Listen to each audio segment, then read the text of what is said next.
Hello! Mm-hmm. So today I thought I'd talk about some book adaptations that I think I'd like to see. These could be television shows, or films, or games, but generally anything that I would like to see an adaptation of in another medium. There's no particular order. I wanted to do 5, but I ended up with more than 5, and then I didn't really want to cut it down, so some of them will be really quick. Let's just see how we go. The first book that I'd like to see some sort of adaptation of is Red Rising by Pierce Brown. Red Rising is about a guy called Darrow, who is a Red. He is a miner on the planet of Mars, and during the course of the book he ends up in this sort of conflict arena where he has to fight for his life and fight for survival. On the face of it, it sounds quite Hunger Gamesy. It's really not. It's a lot more graphic, I think. I have talked a lot about this book. I think it's a really, really, really good book. It's one of the best books I read this year. Or was it last year? I think it was last year. But it's a really good book, and I would love to see a film of this. Dystopian things are really in fashion at the moment. I think people would be interested in seeing it. I want to see it just because it's a really imaginative idea, and I just want to see it visualised. Cinematographically, it could look really stunning, really bold, or you could do the way it had it sort of very bleak and unsaturated, and I think it would just look really good on film, no matter how it was done, really. So I keep on banging the table and I forget it gets picked up by the camera. It's also something I think would work really well as a video game, because the main part of the book is set in this kind of arena, and you could easily have that as some sort of computer game, either an RPG or more likely just sort of a fighting game like Assassin's Creed, or like a Dynasty Warriors kind of fighty, actiony kind of game. But I think it has those sort of elements in it that would fit really well with a video game genre. Another film adaptation I'd like to see on that note is The Honourable Schoolboy and Smiley's People by John le Carré. So John le Carré's Tinker Tailor Soldier Spy was adapted for the... Yeah, that's right. So John le Carré's Tinker Tailor Soldier Spy was adapted, that was it. John le Carré's Tinker Tailor Soldier Spy was adapted for the big screen a couple of years ago, with Gary Oldman played Smiley, and it had a really big cast with some really talented actors. And the film itself was really great, even though John le Carré wrote a lot of books with those characters and in that setting. There were 3 that form a particular trilogy called the Carla trilogy. It's a very similar kind of book in that it's a slow burn, and it's got a really nice ending that I thought was really good for a spy thriller. It wasn't like big explosions and things. It's a very clever, understated ending to the book and to the series, and I think that would work really well, done by the same people with the same director.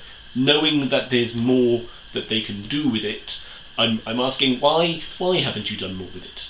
Why? Another book that I'd like to see adapted into a film is Clockwork by Philip Pullman. Clockwork, or All Wound Up, is a children's book.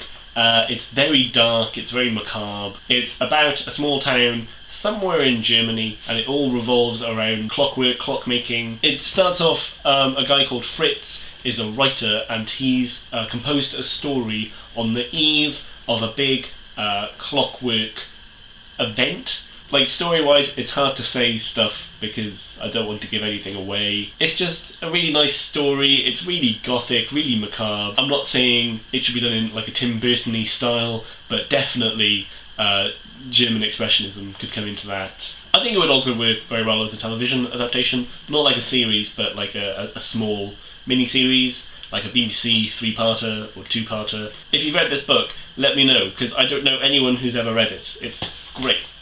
Clockwork. The next 2 adaptations I kind of lumping in together. I'd like to see one or both of them. They're very similar, so I want to talk about them both, and that is Soon I Will Be Invincible by Austin Grossman and The Boys by Garth Ennis, Derek Robertson and a few other people. Both of these work into the superhero genre, but they're both subversions of that genre. I really like superheroes. Generally, it's great. What Marvel is doing, what DC is doing, film-wise, I think it's fantastic. But the market is kind of saturated, and I know that a lot of people think that there's just too much of the superhero stuff at the moment. Both of these works are very different. So Soon I Will Be Invincible by Austin Grossman is a book about a superhero team, a bit like the Avengers, I guess. Half the book is narrated by a superhero cyborg and her problems with group dynamic and how to work with other people. The other half of the book is narrated by a supervillain. He's like a super intelligent, generic kind of bad guy, but he's also got a really good storyline because in his head a lot of what he does is logical, and it's nice to see his point of view, and it's written out really well. It would work really well as a mini-series, I think. But The Boys would make an amazing series. So here's what I mean when I say it's a subversion of the genre. The superheroes in these books are very twisted individuals. It's the idea of power corrupts. Like, there's all these individuals who have these special powers, they're stronger than other people, and it, for a lot of them, goes to their heads. It's a very graphic set of books. It's very adult in tone. The superheroes are not good guys. Like, they're not all bad, but they're definitely not good. And there's a group of CIA-funded people called the Boys who are also superpowered, but their job is to control the superhero population. So if superheroes step out of line, if they do something which is just a bit too illegal, the Boys come round and threaten them with violence, and that's sort of the premise of the book. But there's also a lot of subplots. There's so many subplots. It's a really, really good series. Like, the twists and the turns are great, and this would work really well as a series on television. People really like the superhero genre, and I think to see it subverted, to see it taken the piss out of, is really great. And it's really nice to see these four professionals who are very, very good at their job, and this new guy who doesn't really want to hurt anyone, and his new job is to hurt superheroes who have gone out of line. I think given the way that the genre is running at the moment, it would be a great addition to that. I think it would be really popular, and visually it's really stunning. Like, you could do it in a range of different styles. It could be very Tarantino-ish, it could be very intrigue-ish.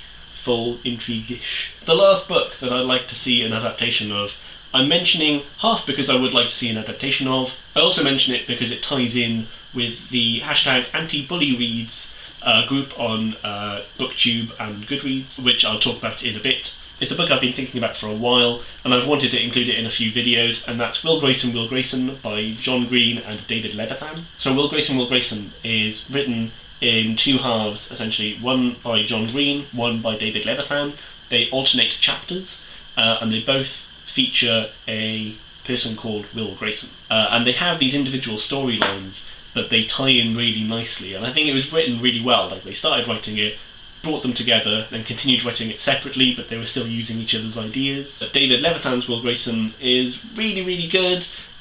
He's really damaged, he's really vulnerable. I wanted to mention this in particular because David Levithan's Will Grayson is bullied. He is a victim of bullying and harassment. And I wanted to mention that in particular because of the anti-bullying week and the anti-bullying readathon. Sarah Churchill, another booktuber, has started this Goodreads group and been encouraging booktubers and readers in general to share their books about bullying or that feature bullying, to raise awareness that bullying is still a very prevalent thing, especially for young people. It still happens, it's still very damaging for people. It's anti-bullying week very soon, and to tie in with that, there's lots of books on the Goodreads group that people can look to for advice, for help, to empathise with bullying, books that feature bullying. They can read them and maybe get some help from it, and everyone's sort of suggesting what they have read that feature bullying or that has helped them to deal with bullying if they've been bullied themselves. I don't know whether I'm going to do a video on it in particular. I might. I'm still thinking about that, but this is one of the books I would put in my anti-bullying TBR. I'll leave links and things that you can go and check that out, and if you want to make videos about this yourself, please do. It's all about raising awareness and letting people know that if you're being bullied, you're not alone. There are many people who have felt what you feel, and it's a way of raising awareness and fostering friendship in the community. So those were some of the books that I'd like to see adapted into other media. If you've got any ideas, or if you've made a video like this, please put a link in the comments. I'd love to see a few more of these. Also, if you like the video, you can subscribe, thumbs up, comment, and thank you very much for watching.